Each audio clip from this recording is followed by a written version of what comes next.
Quem está disputando bem isto, que seria esse espaço? Não importa isso, a gente atribui a esse espaço uma chance grande ou pequena de triunfar. Neste momento, ninguém. Por quê? Como o Murilo de Aragão, ouvi ele falar esses dias sobre esse tema, como ele gosta de falar, quando tem tantos candidatos, de fato não tem nenhum. Né? Temos demais nomes no espaço de centro, terceira via hoje. E acho que isso atrapalha um pouco a visibilidade em relação a quais desses nomes realmente têm potencial de decolar, certo? Nas tuas pesquisas você não está detectando ninguém assim com mais destaque? Tem alguns indícios. Só para fechar esse ponto sobre fragmentação, né? Como o eleitorado de centro, vamos dizer, o eleitorado que não se identifica como Lula ou Bolsonaro hoje em dia, é tão fragmentado em termos de não ter uma identidade própria, né? Cada nome novo acaba acumulando 1, 2, 3 pontos percentuais. No caso do Ciro, um pouco mais. No caso do Moro, um pouco mais. Todos abaixo de 10. Né? Essa fragmentação, ela cria uma dinâmica extremamente ruim para a unificação deste centro hoje em dia. Então, além de não termos uma identidade desse grupo, né, a avalanche de nomes que está se lançando toda semana atrapalha essa perspectiva de unificação, certo? Claro, dentro dos nomes colocados tem alguma perspectiva sobre os candidatos que têm mais potencial de crescimento, os candidatos que têm menos potencial de crescimento. Acho que os que têm menos potencial de crescimento é bastante óbvio quais são e por quê. Né? São os candidatos que são muito conhecidos e partem com um nível de rejeição altíssimo. Certo. Né? Então, basicamente o Dória hoje como... Sim, é o caso do Dória. Eu diria também que é o caso do Ciro. Né? O Ciro é um caso extremamente interessante. O Ciro é um excelente candidato, né? Mas ele tem um eleitorado, ele disputa o eleitorado com um ator hegemônico, que é o Lula. Enquanto tem o Lula, o espaço de crescimento do Ciro, um candidato tradicional de esquerda, ele se construiu dessa maneira, assim, não necessariamente na juventude, mas depois migrou para o espaço da esquerda e ficou lá por muito tempo. O espaço de crescimento do Ciro eu vejo como extremamente limitado, porque por mais que o João Santana esteja fazendo um trabalho brilhante de reposicionar ele como candidato de centro, de fazer uma crítica aos extremos, de fazer uma crítica ao Bolsonaro e ao Lula e tentar fazer essa construção de eles e uma nova ideia para o Brasil, as possibilidades dele neste momento me parecem muito limitadas porque todo mundo enxerga o Ciro como sendo outra pessoa, certo? Ele é um candidato de esquerda, não um candidato de centro. E desconstruir isso na mente do eleitorado será muito difícil. Né? Tem um desafio. No caso do Dória, acho que é muito interessante. O Dória é bem avaliado no quesito vacinação. As pessoas admitem que o Dória fez uma excelente gestão da pandemia, mesmo assim não gostam dele. Tem um tipo de imagem negativa do Dória que ultrapassa, é tão resiliente até aos estímulos de natureza fáctica, né? de ponto de gestão, que ele conseguiu provar. E mesmo assim ele não consegue contornar a cabeça do eleitor. E quem melhor prova isso, vota no Lula.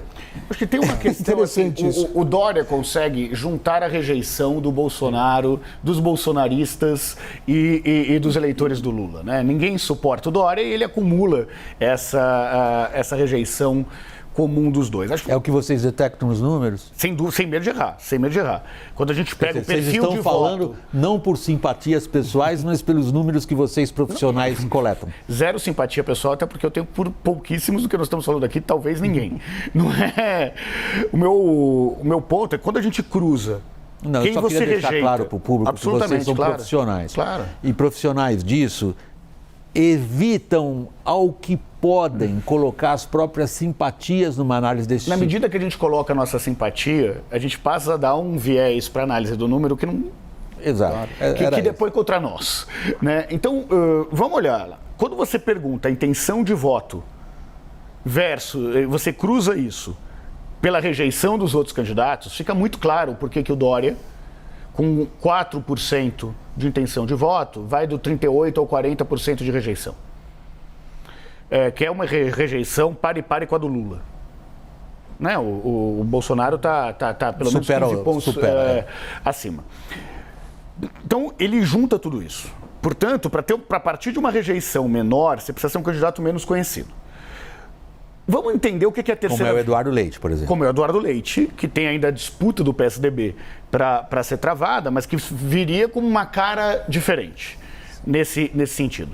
Mas tem um outro ponto que a gente precisa entender. A gente fala terceira via como se todas essas pessoas estivessem disputando a terceira via. Quem disputa a terceira via é, hoje, Ciro Gomes e Moro. O resto disputa a quarta, quinta, sexta, sétima via. Estão longe de se provarem viáveis para ter mais do que 2% de voto. Bruno. Perfeito. Não, é exatamente isso. Eu acho que fulanizando, né? Como a gente estava... Não, é o que nós estamos nesse ponto agora. Depois de falar muito de conceitos mais abrangentes, nós estamos indo ao que interessa demais ao público. Entender, a partir da visão de vocês, profissionais de pesquisa, quem é que vocês identificam, que está correndo de que jeito. Nessa linha do fulanizando e vindo daquela construção que eu estava dizendo, que só existe uma possibilidade, no meu entender, de que uma terceira via tenha viabilidade, se ela superar um dos polos, né, que ela consiga dialogar com um dos polos, eu só vejo um candidato hoje viável a disputar um desses polos. Chama Sérgio Moro, disputando contra o Jair Bolsonaro. Qual que é o problema do Ciro Gomes? O Ciro Gomes tem historicamente um voto concentrado nas classes mais altas, nos grandes centros urbanos, e nessas classes mais altas, daí na disputa ideológica, o petismo perde pro lado antipetista. Então ele fica isolado nesse público. É um público que dá, no máximo, ao Ciro Gomes, seus 10, 12%, que é o que ele teve historicamente em 98, em 2002 e agora em 2018. O Moro, por enquanto, tem isso, mas o Moro nunca se colocou como candidato, diferentemente do Ciro Gomes, que está todo dia falando que é candidato. Vê o que você pensa do que de um cruzamento que nós fizemos lá nas nossas pesquisas.